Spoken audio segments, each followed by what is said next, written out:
Welcome back to Your Geek News. Our next film has a plot that's derived from another classic from the 80s, although instead of being a direct remake or a reimagining, it's a sequel this time after 2 decades. And yes, we're talking Predators. And if you're wondering why Hollywood keeps on bringing back this series, no one knows. Oh, come on. Going back to that well is awesome. The studio wanted to do right by Predator and basically undo those crap AVP films.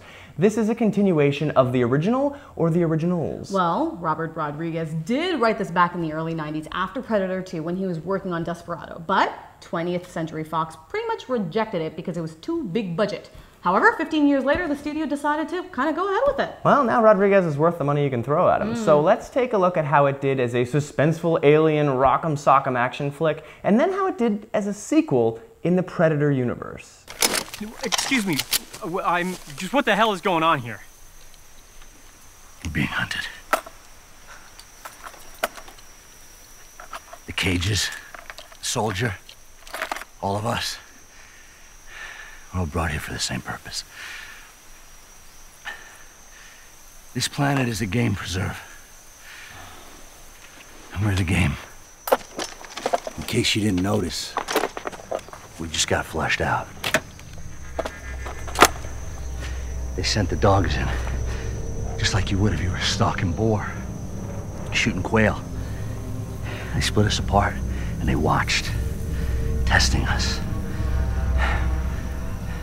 How do you know this? Because that's what I would do.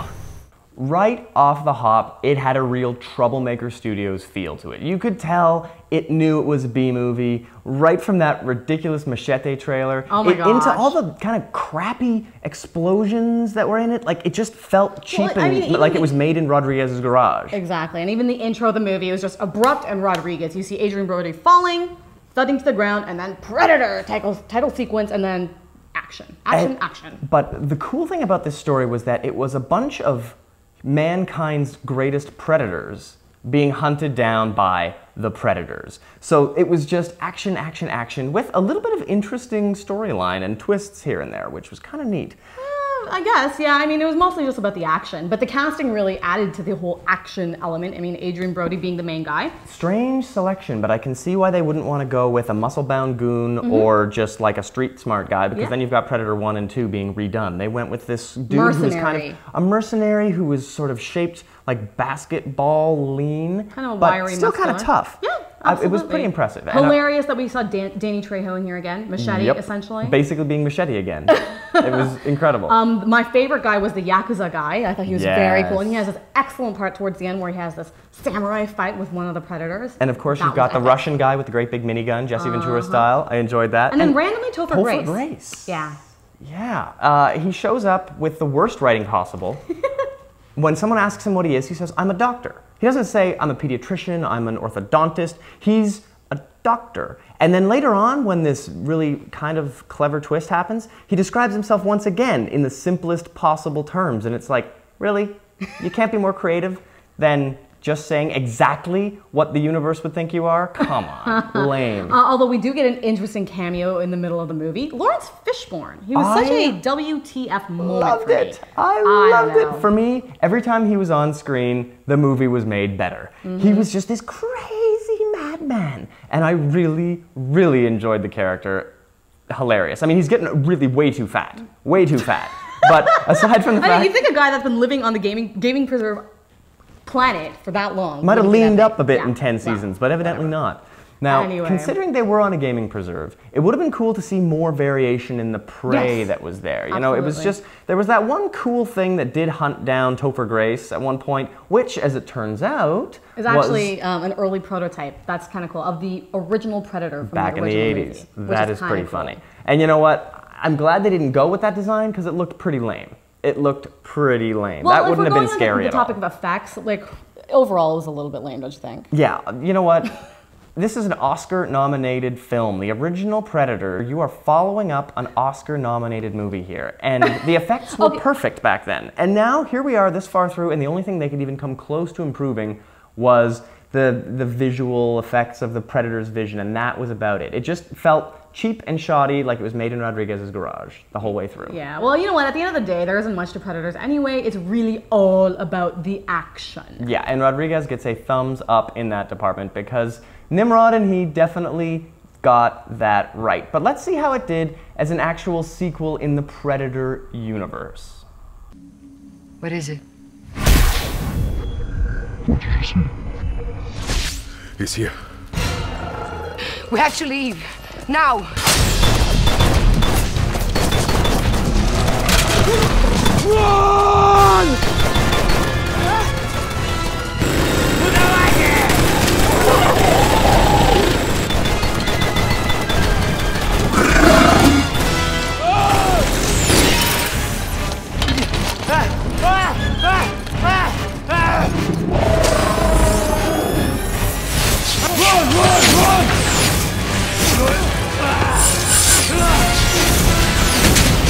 I'm glad they kept the Predator theme song. It worked really well. It felt like it fit in the series because of that. You know, it was the story of how you survive against these incredible odds. And I love that they actually brought in the bit of that plot from the original. Yes, they mentioned that you have it's happened the back Latin in the girl. day, and So they have the good. Latin girl telling the story, and then there was one survivor, Arnie. And I love that they managed to get through a booby trap part of the film where every single booby trap was one of the ones that Arnie would have laid. Yes.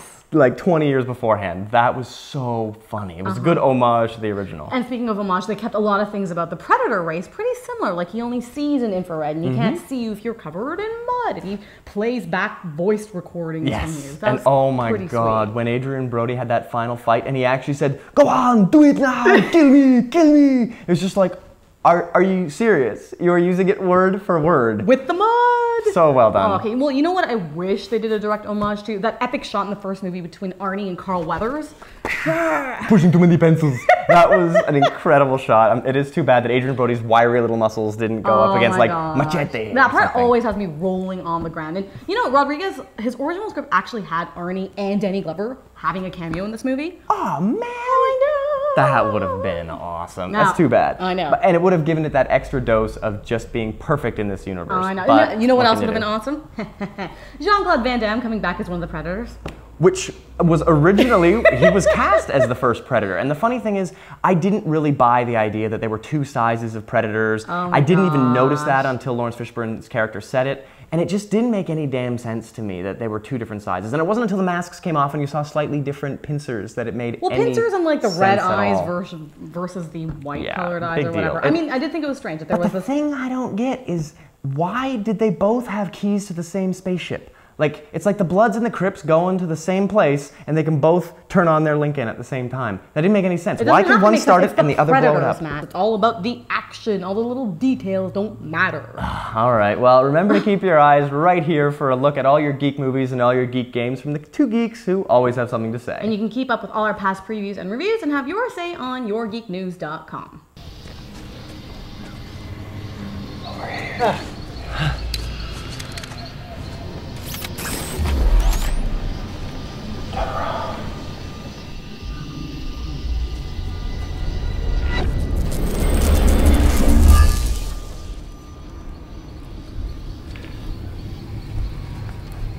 What are you?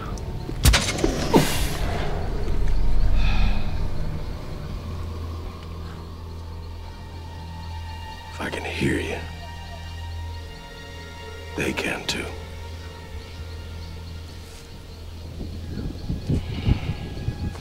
Storm coming soon. This way. Wait. Who are you? I'm the one that got away.